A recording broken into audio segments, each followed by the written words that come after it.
Hello everyone, welcome back to the channel.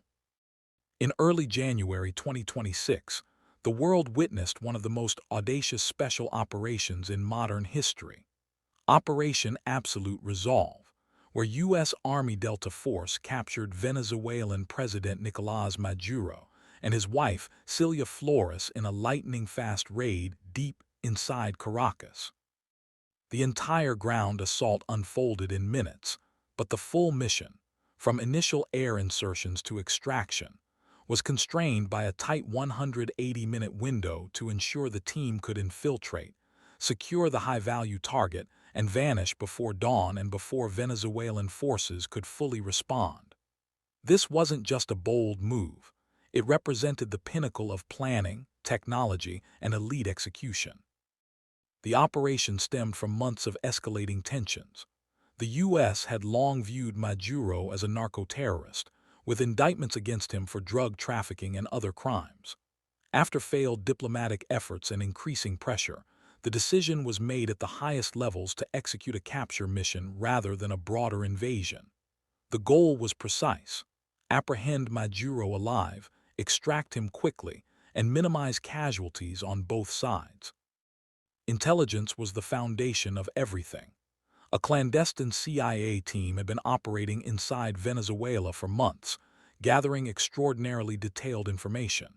They tracked Maduro's daily routines, his movements around Caracas, what he ate, even the pets in his household. This human intelligence was supplemented by stealth drones providing constant overhead surveillance and signals intelligence that mapped out security patterns. The CIA's work created a near-perfect picture of the target location, a heavily fortified safe house within the capital, protected by layers of loyal security forces, including Venezuelan troops and possibly Cuban advisors. With this intel in hand, planners turned to rehearsals. Delta Force operators, supported by elements of the 160th Special Operations Aviation Regiment, the famous Night Stalkers, built a full-scale replica of the safe house. They practiced entry methods repeatedly, sometimes blindfolded, refining every angle, every door breach, every contingency. They even carried tools like blowtorches in case reinforced metal doors blocked their path. These rehearsals ensured muscle memory would take over in the darkness and chaos of the real thing. The night of January 23, 2026, everything aligned. At around 2:00 a.m. local time, the operation launched with overwhelming electronic warfare and suppression of enemy air defenses.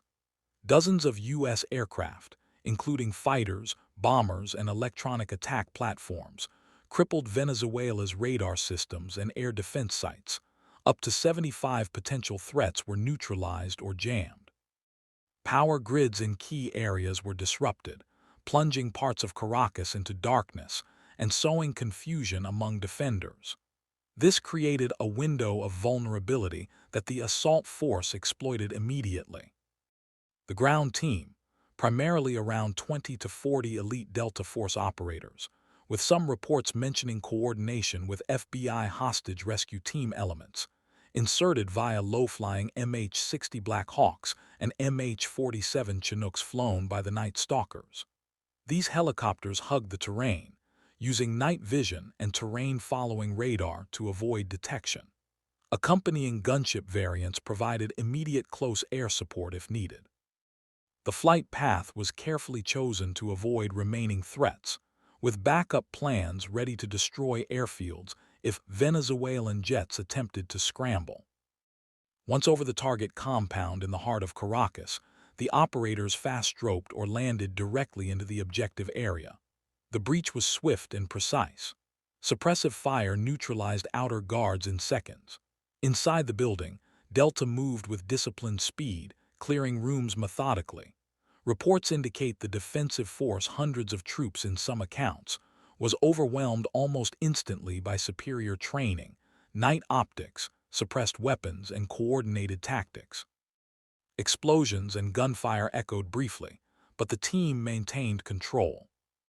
Incredibly, only about 5 minutes after entering the main building, operators reported Maduro in custody. He and his wife reportedly surrendered without prolonged resistance. The couple was secured, blindfolded, and prepared for immediate exfiltration. The ground phase of the capture itself lasted under 30 minutes in many accounts, showcasing the terrifying efficiency of America's premier counterterrorism unit. Extraction was just as critical. The team loaded Maduro and Flores onto waiting helicopters amid sporadic resistance from Venezuelan forces. U.S. aircraft provided covering fire, with one helicopter reportedly damaged but remaining operational. The flight out took them to international waters, where they transferred to the USS Iwo Jima, an amphibious assault ship waiting in the Caribbean.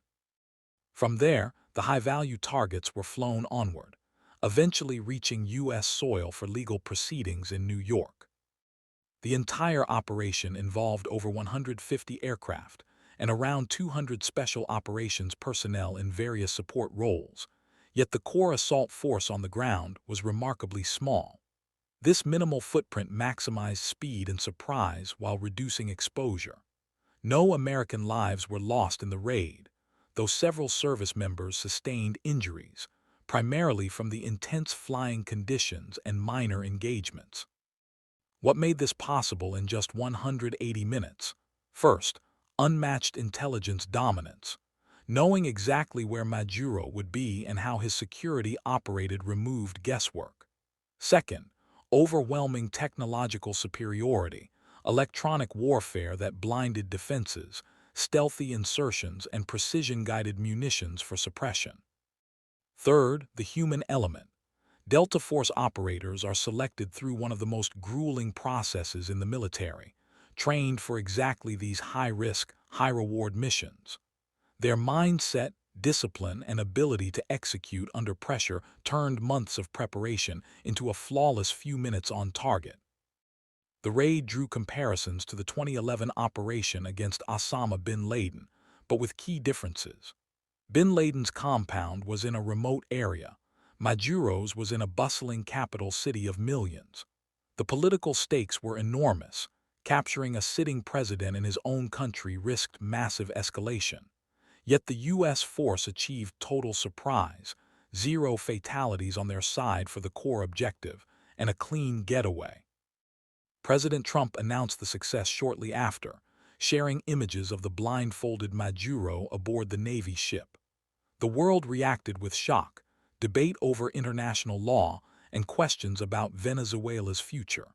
For military analysts, though, the focus remained on the execution. How a small team penetrated one of the most defended regimes in the hemisphere and accomplished the mission in record time. This operation highlights why Delta Force remains the go-to unit for such tasks. They specialize in direct action raids, hostage rescue, and high-value target captures.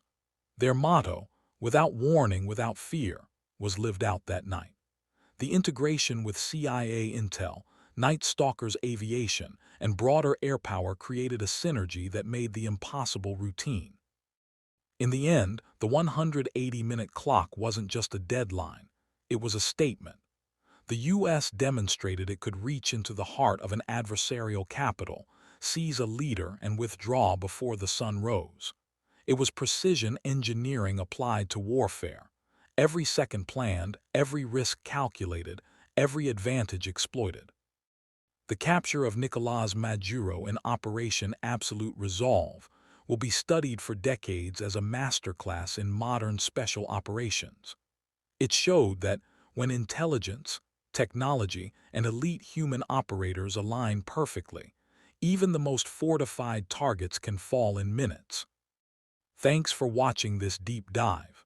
If you found this breakdown interesting, hit that like button, subscribe for more military history and analysis, and drop a comment below. What do you think was the most impressive part of this operation? See you in the next one. Stay safe out there.